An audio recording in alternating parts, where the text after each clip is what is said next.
దీన్ని అర్థం చేసుకోవాలి, ప్రజల్లోకి తీసుకెళ్ళాలి, ప్రజల్లో చైతన్యం తేవాలి. అదే సందర్భంలో ఈరోజు మనం ప్రవేశపెట్టే ఈ నా కుటుంబం 6 శాసనాలు తెలుగువారి చరిత్ర తిరగరాయబోతున్నాయి. ఈ విషయం మీరందరూ గుర్తుపెట్టుకోవాల్సిందిగా నేను మిమ్మల్ని కోరుతున్నాం. సమాజమే దేవాలయం, ప్రజలే దేవుళ్ళు. అనునిత్యం మన ఆలోచన విధానంలో మన నాయకుడి స్ఫూర్తే మనకు గుర్తొస్తుంది. ఈ మూల సిద్ధాంతాన్ని స్ఫూర్తితో మార్చుకుని కాలానికి అనుగుణంగా పార్టీలో పాలనా విధానాల్లో నూతనత్వం కోసం 6 శాసనాల్ని మహానాడులో మనం చర్చించుకున్నాం. పాత తరం విలువలు, ఇక్కడంతా సీనియర్ నాయకులు అందరూ ఉన్నారు, వాళ్ళ అనుభవాలు, వాళ్ళ విలువలు. కొత్త తరం ఆలోచనలు, యాస్పిరేషన్, వాళ్ళ అవసరాలు, వాళ్ళ ఆలోచనలు. ఈ రెండు కలిపి నా తెలుగు కుటుంబం పేరుతో 6 శాసనాల్ని ప్రతిపాదించాం. ఈ శాసనాల ద్వారా తెలుగు జాతిని ప్రపంచంలోనే 2047కి నెంబర్ 1 జాతిగా చేయాలనే ఏకైక సంకల్పంతో మనం ముందుకు పోతున్నాం. నాలెడ్జ్, టెక్నాలజీ, ఎంటర్‌ప్రెన్యూర్‌షిప్ కలిగిన యువత ప్రపంచంలో నా తెలుగు కుటుంబాన్ని నెంబర్ 1 చేస్తారు. ఇది నా విశ్వాసం, ఇది జీవితంలో గుర్తుపెట్టుకోండి. ఇది CBN కోట్ అని చెప్పి కూడా నేను మీ అందరికి విజ్ఞప్తి చేస్తున్నా. ఇందులో భాగంగా మీరు చూస్తే రాబోయే 40 సంవత్సరాలకి ఒక రోడ్ మ్యాప్ని రూపకల్పన చేసుకున్నాం. అదే సమయంలో నూతన నాయకత్వాన్ని కూడా తీసుకొస్తున్నాం ఎప్పటికప్పుడు. ఇంకో పక్క 6 శాసనాలు చేసుకుంటున్నాం. ఈ 3 కలిపి ముందుకు తీసుకుపోవాల్సిన బాధ్యత మనందరిది. ఎప్పుడు కూడా నాకు తెలుగు జాతి నెంబర్ 1. నా జీవితంలో తెలుగు జాతి కోసం మళ్ళీ అంటూ ఒక జన్మ ఉంటే తెలుగు గడ్డపైనే పుడతానని మరొక్కసారి మీ అందరికీ విజ్ఞప్తి చేస్తున్నా. అదే మాదిరిగా ఈరోజు నా ఆలోచన, ఇది నెరవేర్చేది పార్టీ కార్యకర్త. అందుకే కార్యకర్తే అధినేత. మీరే నా హైకమాండ్ కూడా, మీరే సుప్రీం కూడా. ఇది పార్టీ సిద్ధాంతం అని మరొకసారి విజ్ఞప్తి చేస్తున్నాను. వేదిక పైన ఉండే నాయకులు కానీ మీరు కానీ అందరం గుర్తుపెట్టుకోవాల్సింది, పార్టీకి సాధారణ కార్యకర్త ఎప్పటికీ శాశ్వతంగా సుప్రీంగా ఉంటాడని చెప్పి కూడా నేను మీకు తెలియజేస్తున్నా. మామూలు విషయం కాదు. 45 రోజుల్లో 1 కోటి మెంబర్షిప్ చేయించిన, 1 కోటి పైన మెంబర్షిప్ చేయించిన ఏకైక పార్టీ తెలుగుదేశం పార్టీ. ఇంకొక పక్క తొలిసారి అసెంబ్లీకి 65 మందికి యంగ్స్టర్స్కి సీట్లు ఇచ్చాం.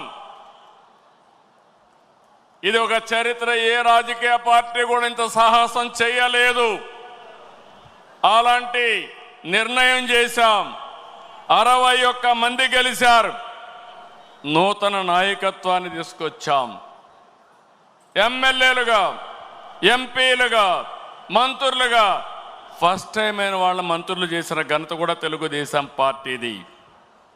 ఈరోజు లోకేష్ గారిని మీరు చూశారు, 6 శాసనాలు ప్రవేశపెట్టాడు. నేను మనస్ఫూర్తిగా అభినందిస్తున్నా. మామూలుగా పోయే ఈ మహానాడుని ఒక నూతనమైన దిశలో తీసుకెళ్లాలని 6 శాసనాలు ప్రవేశపెట్టాడు. అలాంటి లోకేష్ కూడా మీరు చూస్తే బాగా చదువుకున్నాడు. చదువుకొని వచ్చి ఆయనకుండే నాలెడ్జ్ని ఇక్కడ ఉపయోగిస్తూ, టెక్నాలజీ కానీ నాలెడ్జ్ని ఉపయోగిస్తూ ఒక నూతనమైన విధానానికి శ్రీకారం చుట్టాడు.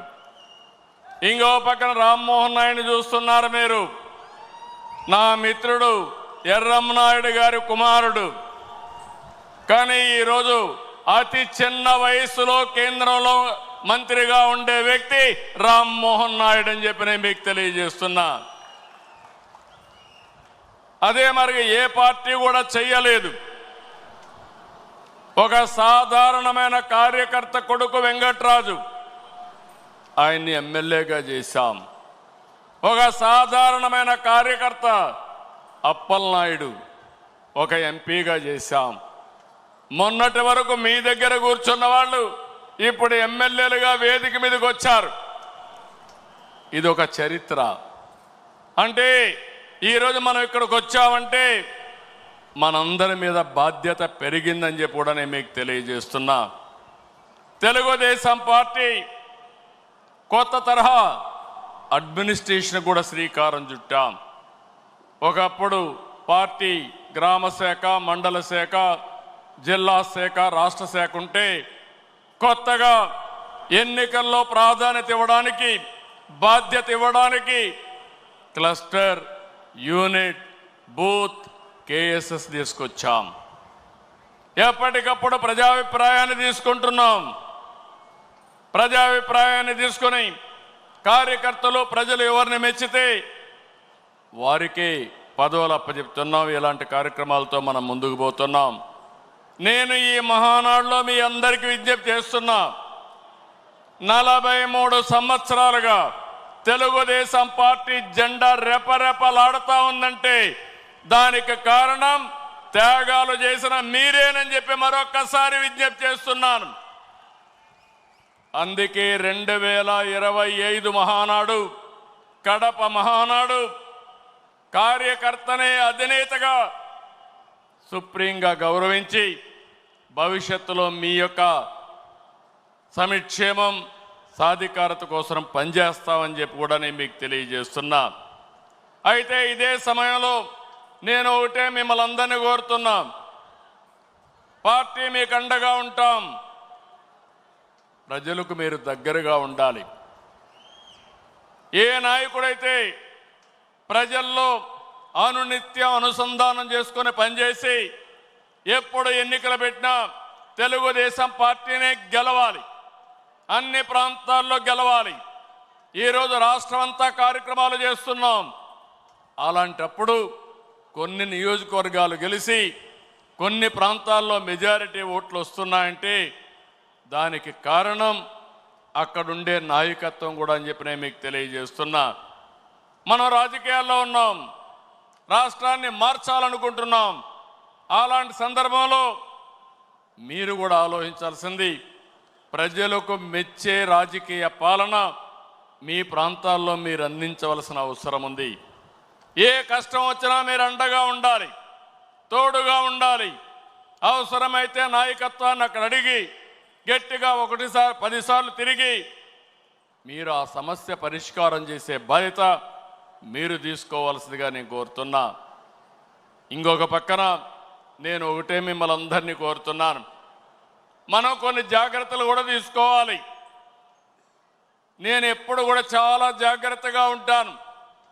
ఈ కడప గడ్డలో చెప్తున్నా, వివేకానంద రెడ్డి మర్డరు నాలాంటి నాయకుడినే మోసం చేయగలిగారంటే తెల్లవారితో నిద్రలేస్తే ఒక అసాక్షి పేపర్ ఒకటి ఉంది, టీవీ ఒకటి ఉంది. గుండెపోటుతో వివేకానంద రెడ్డి గారు చనిపోయారు. అందరి మాదిరిగా నేను కూడా నమ్మాను.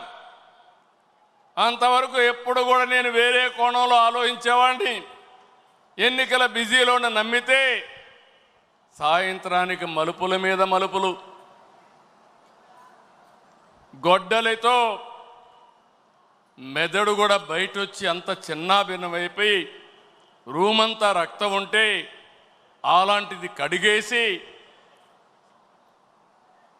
ఏమీ జరగనట్టు గుండెపోటుతో రక్తం వచ్చి గోడలన్నీ కూడా తడిచిపోయాయని చెప్పగలిగారంటే ఎలాంటి వారితో మనం పోరాడుతున్నాం ఒక్కసారి ఆలోచించుకోవాల్సిన అవసరం ఉంది. సాయంత్రానికి మలుపులు తిరిగి రెండో రోజున నారాసుర రక్త చరిత్ర నా చేతిలో కత్తి పెట్టి నా మీదనే నెపవేసే పరిస్థితికి వచ్చారంటే కెన్ యూ ఇమాజిన్ అని చెప్పి నేను మిమ్మల్ని అడుగుతున్నా. అర్థమైందా మీకని అడుగుతున్నా. అర్థమై ఉంటే చేలు పైకెత్తమని చెప్తున్నా. అలాంటి కరుడు గట్టినటువంటి నేరస్తులతో రాజకీయం చేస్తున్నాం. అందుకే నిన్న ఒకటి జరిగితే వీరయ్య చౌదరి, సంతనూతలపాడు, పల్నాడు హత్యలు జరిగాయి. హత్యలు జరిగితే నాకు అనుమానం వచ్చింది. ఇప్పుడు నేను ఎవరిని నమ్మడం లేదు. ప్రతి ఒక్క విషయాన్ని కూడా సందేహం పెట్టుకొని మనసులో వేరే విధంగా నేను ఆలోచించి ఎవరు చేశారని ఆలోచించే పరిస్థితికి వచ్చాను. చేస్తే కొంతమంది మన దగ్గరుండి వాళ్లకు కోవర్ట్లుగా పనిచేస్తూ వాళ్ళ ప్రోత్సాహంతో ఇష్టానుసారం హత్యా రాజకీయాలు చేస్తున్నారు. మన చేతితో మన వేలుతో మన కన్ను పొడుచుకొని తద్వారా రెండు పనులు, ఇది తెలుగుదేశం పార్టీ వాళ్ళు వీళ్ళనే చంపుకుంటున్నారు అని చెడ్డ పేరు తేవడం, వాళ్ళ టార్గెట్ని సులభంగా ఎలిమినేట్ చేయడం, ఇది నేరస్తులు చేసే కనికట్టు మాయ. అందుకే చెప్తున్నా, ఎవరైనా సరే మన కార్యకర్తలు కూడా ఇలాంటి తప్పుడు పనులు చేస్తే ఏ కార్యకర్తను కూడా నేను ఉపేక్షించనని మరొక్కసారి మీ అందరికీ విజ్ఞప్తి చేస్తున్నా. మీకందరికీ ఆమోదయోగ్యమైతే గట్టిగా చప్పట్లు కొట్టి మీరు కూడా ఆమోదించండి.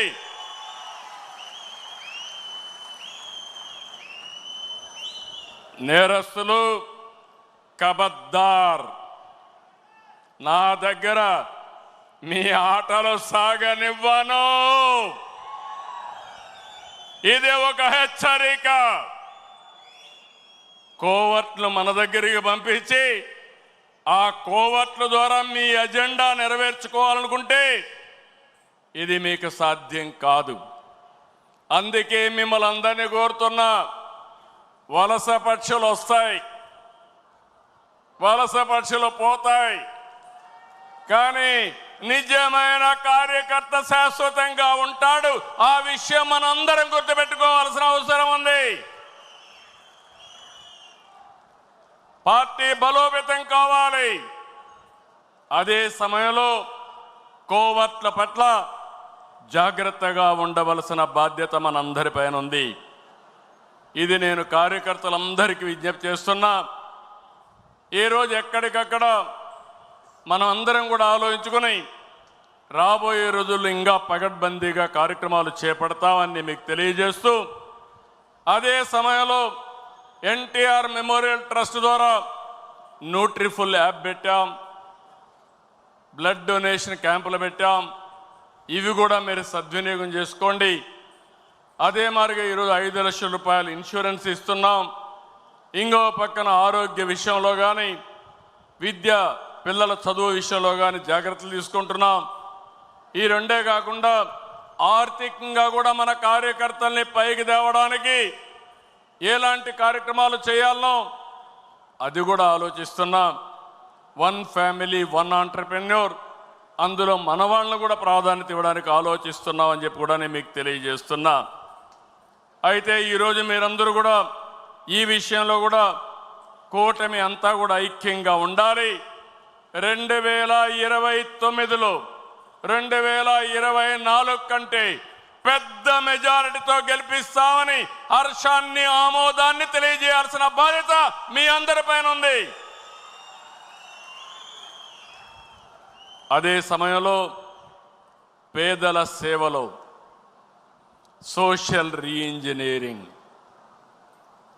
ఈరోజు ఈ రాష్ట్రంలో సంక్షేమ కార్యక్రమాలకు ఆద్యుడు మన నాయకుడు ఎన్టీ రామారావు గారు. ఆ తర్వాత సంక్షేమ కార్యక్రమాల్ని ముందుకు తీసుకుపోయిన పార్టీ తెలుగుదేశం పార్టీ.